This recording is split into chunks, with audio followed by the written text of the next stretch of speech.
Hello and welcome to Newswire. I'm Ayza Omar. The Yemeni government dismisses Houthis' withdrawal from port cities Hodeidah, Salif Port and Ras Isa as a flagrant show, an attempt to trick the international community.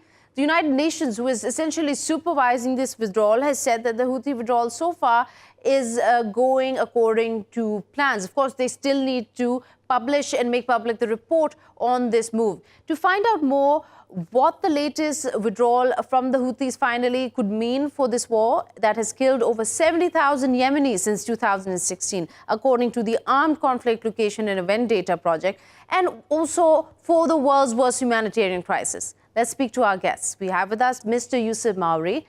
He is a Yemeni political expert and journalist joining us from all the way from Detroit. We also have with us Mr. Najjar, an activist who is joining us from New York. Welcome to Newswire to both of you. Let me start with you, Mr. Yousef. Why is it that the Yemeni government is expressing so much suspicion towards the Houthis' intention and the withdrawal itself? Houthis of not abiding by the Stockholm Agreement, by not withdrawing their forces from the port of Hodeidah. And it's sort of been this cat and mouse game between both sides, not trusting the other side to implement their end of the deal. So with this new initiative, the Ansarullah movement, the Houthis, are basically saying, okay, we're going to take the first step. We will withdraw our forces in accordance to the Stockholm Agreement. The UN Redeployment Coordination Committee will be there to monitor each step, and we will withdraw the military forces from the 3 ports. And according to the UN chief of the Redeployment Coordination Committee, in a statement he issued out today, the Houthis have withdrew their forces from the 3 ports.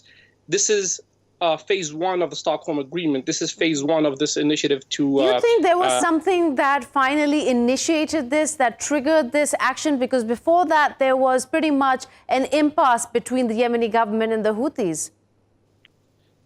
The Houthis are comfortable. They're winning the battle on the ground. They got Hodeidah surrounded from the northeastern side of the country. They can afford to withdraw their forces from Hodeidah. Mr. Jabir, first of all, would you agree with this analysis? Do you see this as a breakthrough, first of all? And secondly, would you agree with this, that the Houthis are comfortable, hence are taking the first step here in following the Stockholm Agreement? No, first of all, I don't think this is a good way forward. One, because the international government of the UN has been seen throughout the Muslim world as a way to spread Western influence in the Muslim world, to spread the Western government's agenda, to get a hold of the Muslim land, to spread their influence and to gain all the benefits from these countries. So I don't look at this as a good way forward. I definitely I do want to see peace in Yemen.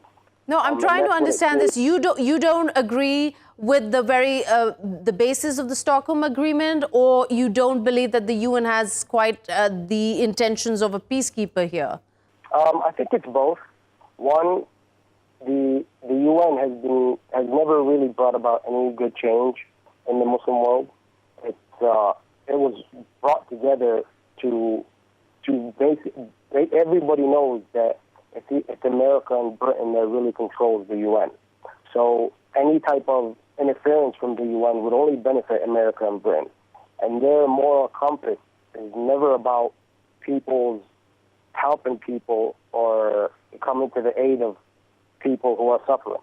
It's always been their own agenda, their own benefits, their own spreading their own influence in these countries. And the UN is just... If one couldn't count on the UN to mediate and ensure that peace is brought here, what would be the way forward for a war that's been going on for a better part of 4 years now and has a death toll of over 70,000 people? Foreign interference is being brought in. So what was the war all about then? So people suffered, people died, and now we're bringing the foreign interference with our own hands. Right. And if we look at what the UN has done in any parts of the world that it's intervened in, especially in the Muslim world, we see no change. whether it's in Palestine with the occupation, whether it's in Kashmir. Well, to Mr. Jaber, this is essentially the peace accord that they agreed upon by both the internationally recognized government of Yemen and the Houthis, right, in December 2018, the Stockholm Agreement. Why then is there so much suspicion around the move that the Houthis are trying to make? And also, what do you expect will be the next step from the Yemeni government on this front? The Houthis are just looking to simplify the war, basically have one less front to worry about. But and that comes to whether the Houthis are serious about allowing the UN to control it or not. And that would only be, we only could tell that in the future and see what comes out of it. But if you look at what benefit comes from it, there's really not going to be any benefit. The war is still going to continue.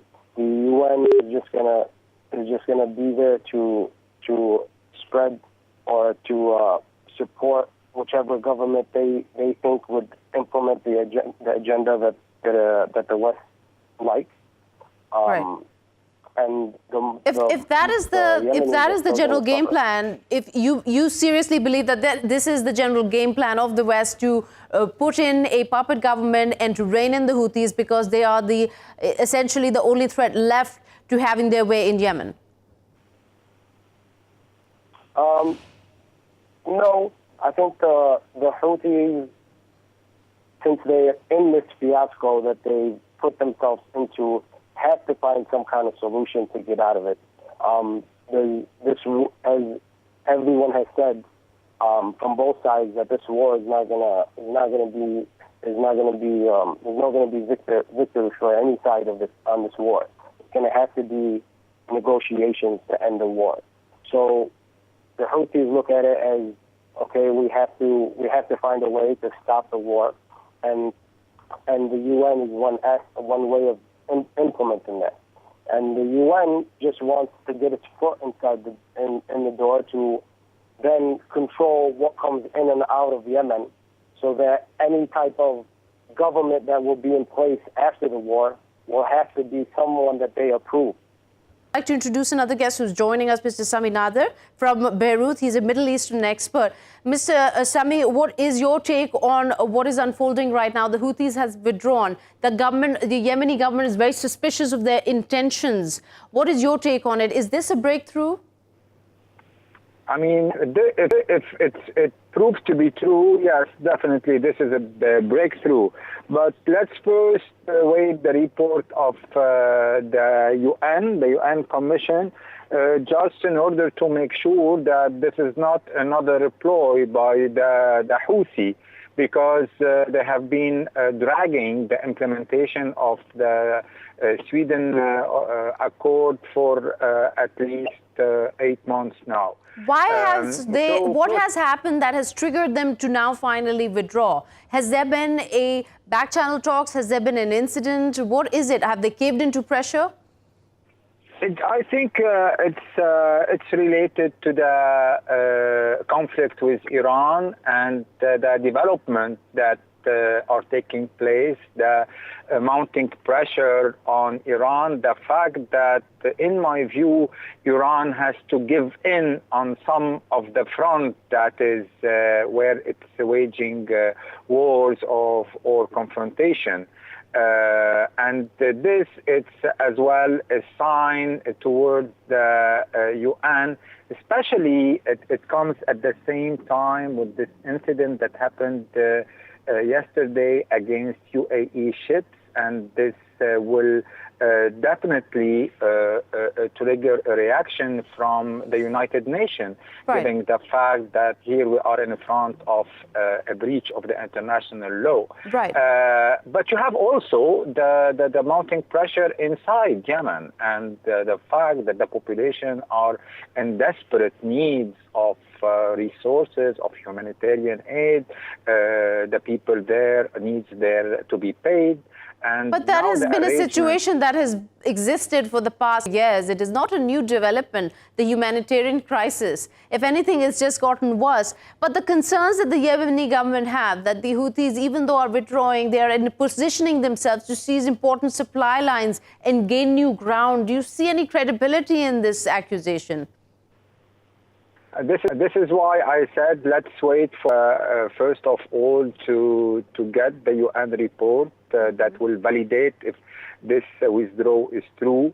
One thing that's different today, it's the position of Great Britain. They seem more keen that this is going through the right direction.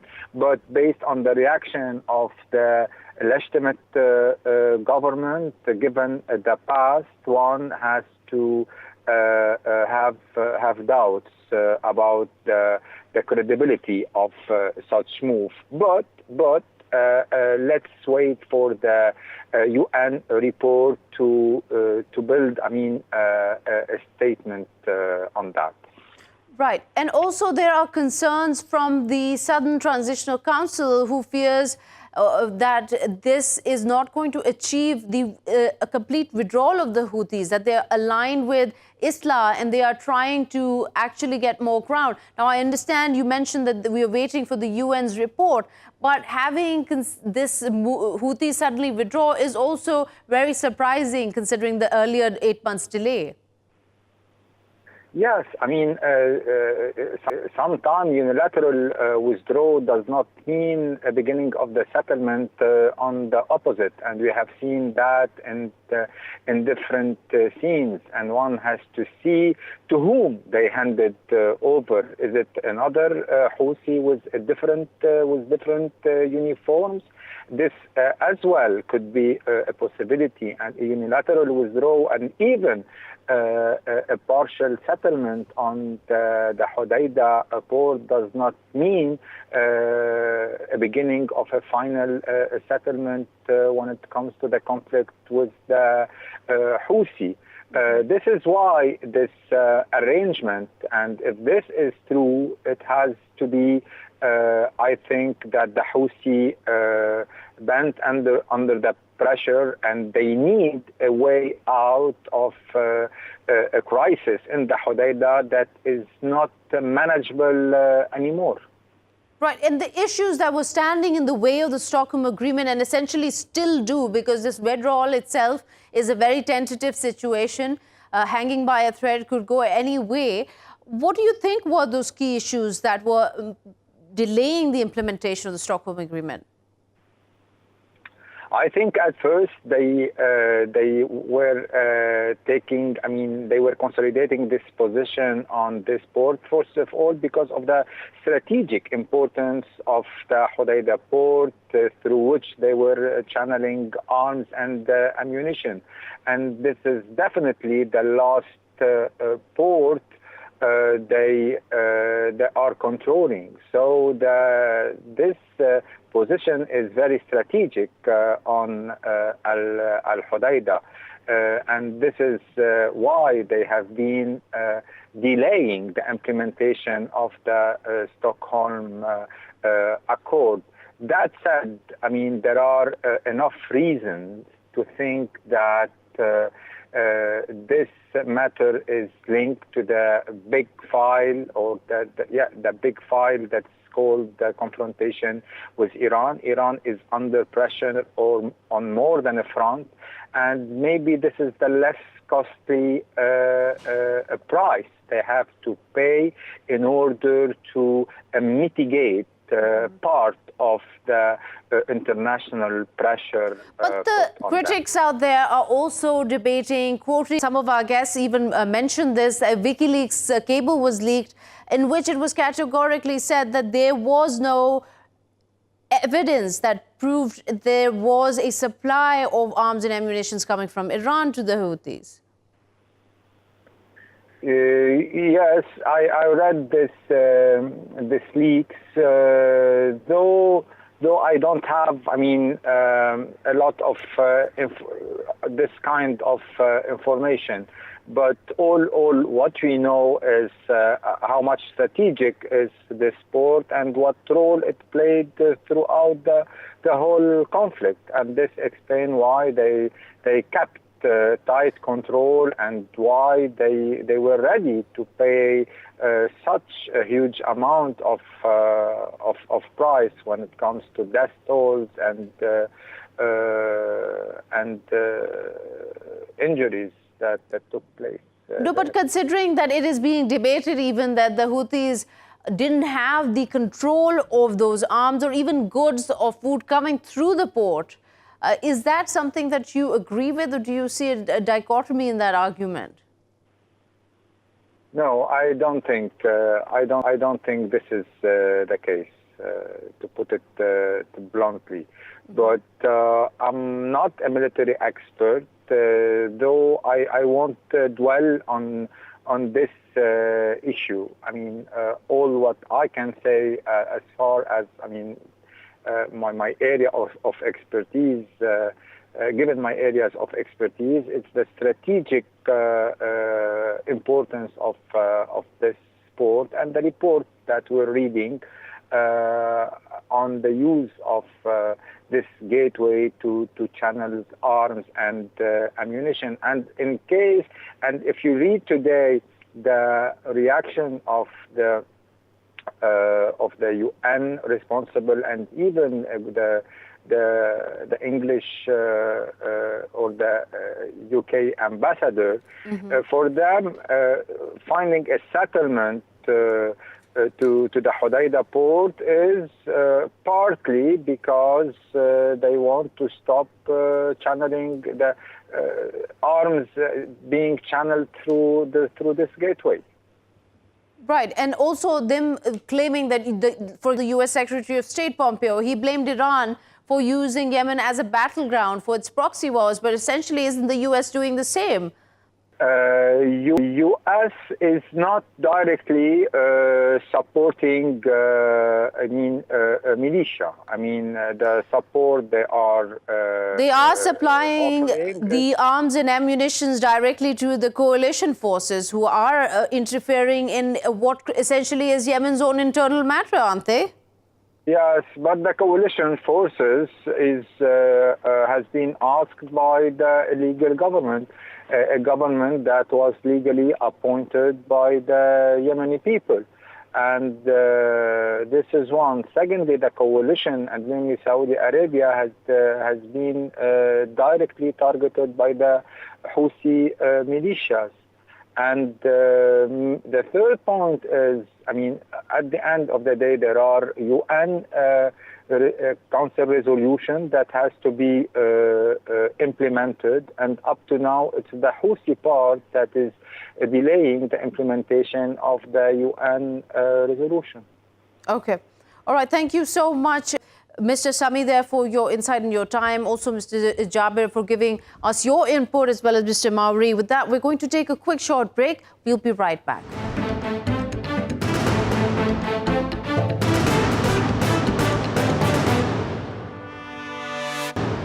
Welcome back. You're watching Newswire. I'm Ayza Omar. Now, Nelson Mandela's former liberation movement turned political party, the African National Congress, has been in power for 25 years and once again has been handed the mandate. But since Mandela secured 70% votes 15 years ago, it has been at a steady decline.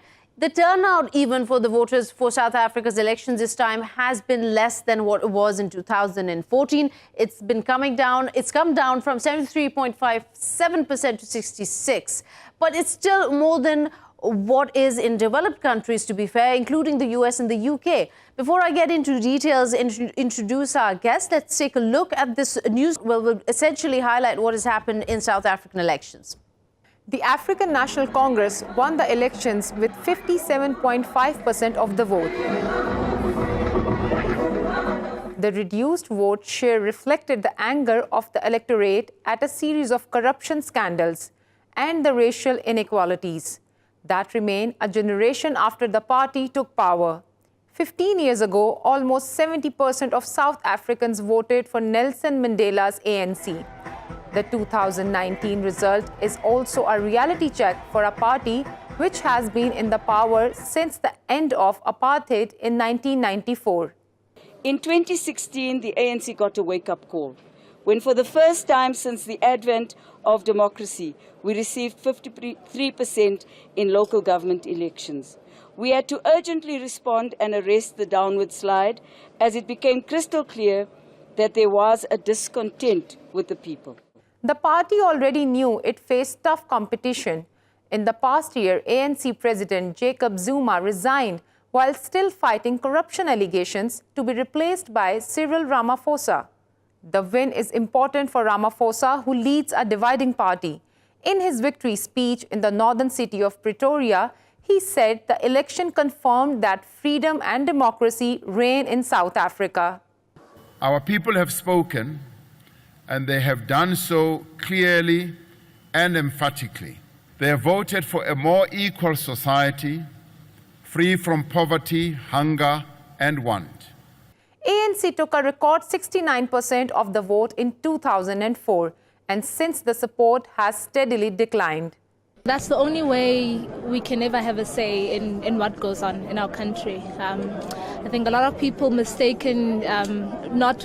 actually don't take voting important because they obviously think we've been in democracy for 25 years and nothing has changed. The results also showed significant gains for the far-left economic freedom fighters, which, with almost 11% of the vote, polled about 5 percentage points higher than in its first election in 2014. The economic freedom fighter is now the official opposition in 3 out of South Africa's 9 provinces.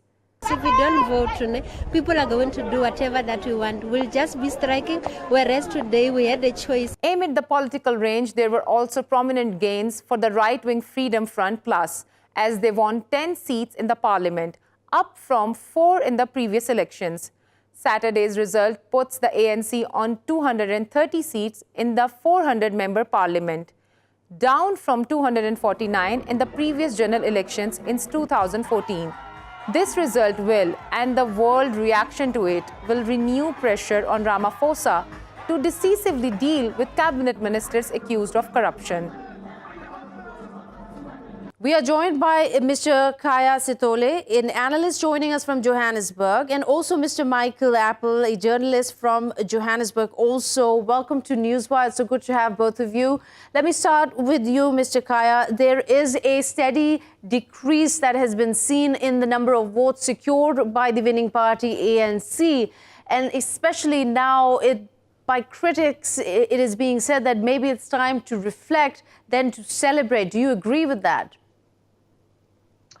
Good morning, and I do agree, of course, that this decline in the number of people that are voting for the ANC requires them to reflect on why voters in South Africa no longer regard them as a primary conduit for delivering on the democratic promise. And of course, we do know that over the past 10 years, the ANC itself hasn't conducted itself in the most exemplary manner. We've seen now the consequences of how they've conducted themselves in areas of governance. And for a lot of voters, that is really the type of thing that then persuaded them to either sit at home, not vote at all, or when they got to the ballot paper, to look at alternative parties as the more accurate voice to represent their interests.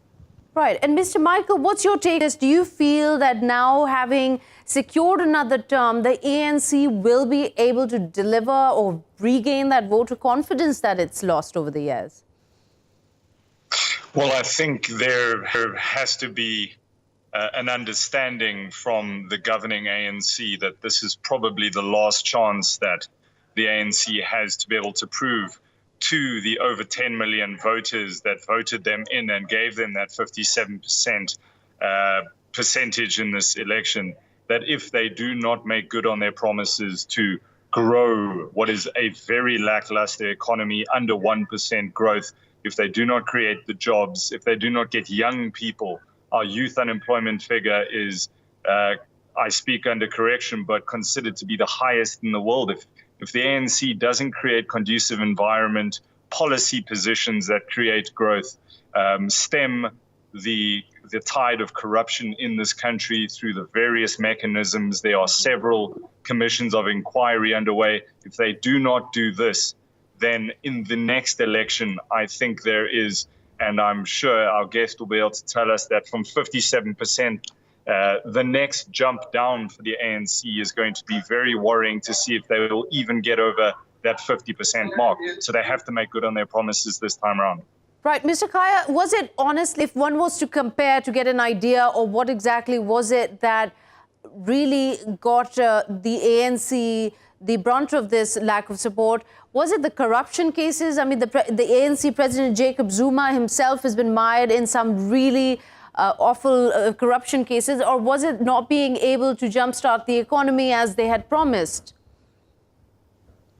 I think for me, it was a combination of various factors. And of course, the corruption cloud that surrounds not only just Jacob Zuma, but also other senior members of the ANC is something that was always going to be noticed by the voters as something that is concerning. Some voters obviously use that as basically the point of departure to say, look, any party that can have so many clouds of corruption over it does not deserve my vote. But also there is the real question of all the socio-economic indicators that Michael just referred to, whether you're referring to unemployment or the lack of economic growth. These are the things that have a real material impact on a whole lot of people, particularly people who historically would have been identified as voters for the ANC. Now, of course, for them, they've been patient for a very long time, in some cases more than 25 years. There are people who've been voting since 1994 who've been given all these particular promises, whether you talk about RDP houses or an improvement in living standards, and they just haven't seen it materializing. So I think this was the one ballot where you saw far too many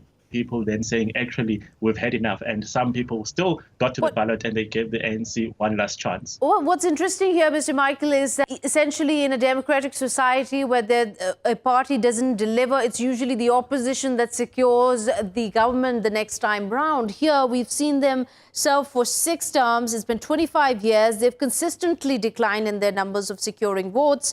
From 2009, which was I believe 69%, they came down further in 2014 to 62% and now to around 57%. What is it that didn't get the opposition leading parties, the Democratic Party, the others to sort of get a better leeway? Well, the reality is here that this is the most number of political parties that we've ever had contest in a national and provincial election. 48 political parties. Only 11 of those 48 won enough seats to be able to go in to Parliament. But the fact that there are 48 speaks to the fact that there are so many South Africans in this country who do not find a political home. The message from these main political parties, the ANC, the DA, the EFF, the Freedom Front Plus, that their messages simply do not resonate with the voters. And a fascinating statistic is the number of spoiled ballots in this election. If you've got over 235,000 spoiled ballots, that's about 1.3% of the total number of votes cast in this. If the number of spoiled ballots equaled seats in Parliament, the number of spoiled ballots could have 5 seats in Parliament, if you understand what I'm saying. Yes, so it's a reality. That's a big number. And how is it that so many of these ballots were spoiled? I mean, what was the issue there? And didn't this call for a re-election? Well, certainly not a re-election. I mean, in a democracy, you are allowed to express your condemnation or trust in democracy in any which way you feel, including not going to vote at all. 10 million South Africans who were eligible to vote basically did not arrive on the 8th of May or during the special voting process. That is another indictment of the state of our political discourse at the moment. Many South Africans don't feel that democracy has brought with it the fruits to be able to deal with the amount of social ills we have in South Africa, the levels of inequality and the levels of unemployment. That just speaks to 2 of the biggest issues, the job issue, the land issue, the crime issue in South Africa. Democracy hasn't delivered the sort of fruits that many South Africans would have wanted to see by now. Hence, they're not bothering to vote. So, Mr. Khaya, something that has been seen Overall, even the main opposition party, the Democratic Alliance, they saw a decline in the numbers they secured. There was a decline in the general voter turnout. What is this saying to you? How does this translate to you? I think for me, the decline in the support of the opposition party, in particular the Democratic Alliance, is something that really reflects just how poor our political process has been, in that the Democratic Alliance probably had a good entry point, which was really just the decline in the ANC's own standards of governance and own standard of politics. This was backed on, the Jacob Zuma administration. So then you would think that having had so many own goals being scored by the ANC, the Democratic Alliance should have grown in this particular election. However, what happened is that they really framed their message around attacking the ANC. And the contradiction here is that the Democratic Alliance tends to appeal to the more cosmopolitan voters, and these are the voters that have very good access to information.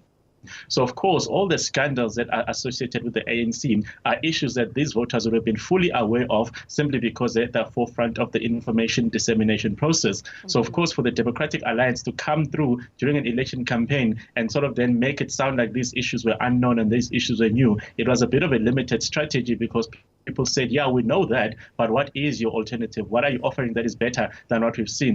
And I think they struggled to really make that distinction very clear, to say, not only are we highlighting the ANC's failures, but we actually can tell you how we would do better in each of these particular instances that we've identified, whether it's corruption or maladministration. So I do think that they need to reflect back on really how they decided to adopt this particular campaign message and why it has not really translated into greater electoral outcomes for them. Right. And Mr. Michael, while thinking of this, taking advantage of ANC's faults and its corruption charges and its failures in reaching all the promises that they made in their campaigns, the far-left economic freedom fighters, they gained 5%. However, do you feel that they might have also banked in on ANC's failures to make that gain? Oh, without a doubt. The economic freedom fighters grew from roughly 6% in 2014 to just above 10%. And I mean, it's without a doubt that they have certainly eaten away at the support of the ANC. Those who feel that the ANC, while having a lot of policies in place, has failed to enact those policies and has not moved with the requisite speed, that especially young South Africans are growing impatient with the governing party's lack of urgency in dealing with a lot of the social ills. So the EFF's campaign was "Our jobs and land now." That was their slogan. I mean, it's not difficult to imagine the two most pressing issues that the EFF has really capitalized on here. And if you look at the track record of the ANC, they have simply failed over the last 25 years to deal adequately with the issue of land redistribution in the country.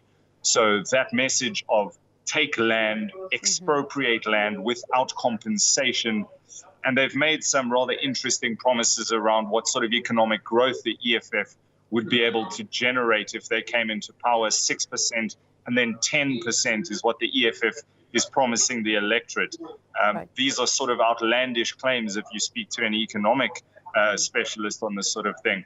But the messages of jobs and land, those are two issues that resonate very strongly with the youth in South Africa and those that are completely disillusioned with the speed at which the ANC has implemented its own policies. Disillusion, especially look at the numbers, it seems it's mostly the youth that have given up, didn't even register, so many of them. But Mr. Khaya, there's also the far-right Freedom Front Plus that actually gained, I believe, 4 more seats this time around. What would you attribute to their success?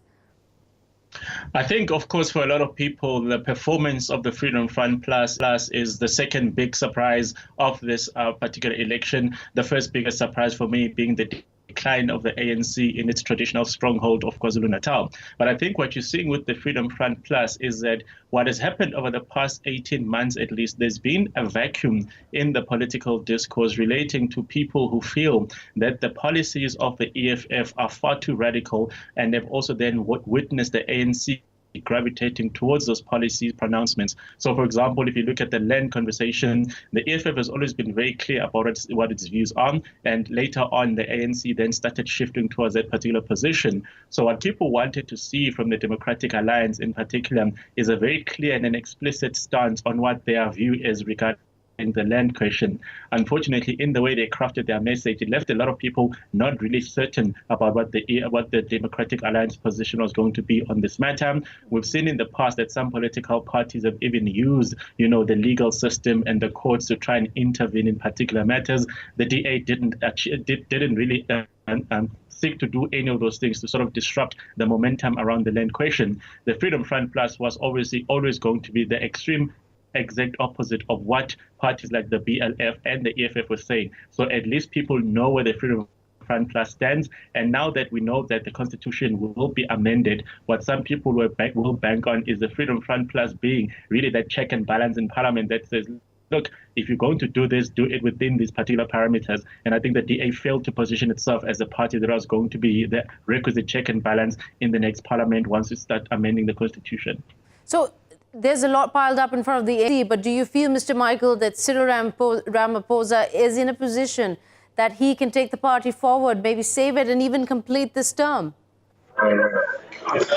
Yes, he's in a very unenviable position at the moment, as it were. He is trying to put out fires from scandals that have reigned over the last 10 years from his predecessor, President Jacob Zuma. This has got to do with the state capture inquiry that's going on, the PIC inquiry into seeing whether state funds have indeed been used for private gain by many individuals and corporations. So he's been putting out fires from the previous administration before him. And if he does not make good on his promises now, to grow the economy and also to trim down on his cabinet. He has himself described it as a bloated cabinet, at least 36 ministers. There is talk that the ANC internally has agreed to trim that down to at least 30 ministers and get rid of some deputy ministers. Our public wage bill is just simply ballooned over the last decade, where positions were given to those as a sense of rewarding them for certain political reasons by the ANC. So President Ramaphosa has a tough job of having to rally those within the ANC. We know that there are two very clearly defined factions, some who may have the knives out for him the next time the National General Council meets. But if he can make good on his promises, get the country back on an economic growth trajectory and just cut down on that bloated public sector wage bill, he's going to have the support of many South Africans. He will, definitely. And Mr. Khaya, very quickly, that the president also said earlier on that the past 9 years were essentially a waste of time. Nothing was accomplished. Do you think this is him being humbled or basically trying to save himself from the onslaught of criticism that his party is facing? Look, I think that particular statement around the 9 wasted years was probably ill-advised on his part, because a lot of us will know that he has been at the center of the last part of those 9 years in his capacity as the deputy president of the country. And of course, a lot of people have said that we don't hold him accountable for the role that he played, either in being complicit in what really became the Jacob Zuma maladministration, or simply not speaking out soon enough. So of course, a lot of people who are very skeptical about politicians in general always want to make it clear that we cannot simply say to him that he can now disown the previous 9 years as if he wasn't part of it. Now, of course, he's also then trying to position himself as someone who's going to do things a bit differently. And if he then says 9 years were a waste, he then gives the impression that he's acknowledging what the flaws were, and of course that means we have to hope that he's going to do things differently going forward. But of course, I'm not in the habit of trusting politicians, so I take all of this with a pinch of salt. With a pinch of salt indeed. But Mr. Michael, there's also a big issue that they're also facing is the disenchanted public. A lot of people didn't come out to register, especially the youth. That is something because they attribute to the fact that there has never been a change. We are not freer, as the government has said, now we are free, and we don't have jobs. What kind of a path is the ANC looking towards in trying to redress these issues? It's definitely an uphill task, but any kind of agenda that they might have floated that has gotten them this success right now? Well, I think disenchanted youth is a phenomenon that is not new, and it's certainly not unique to South Africa. But how the youth are expressing their outrage, where are they finding homes to be able to express the changes that they want to see in South Africa? And many political analysts have been saying that traditional democratic politics is not where they are finding a home. It is through civil society organizations, NGOs, civil unrest. The fight for free tertiary education in South Africa was not necessarily headed by any political party, while some may want to cling to that notoriety.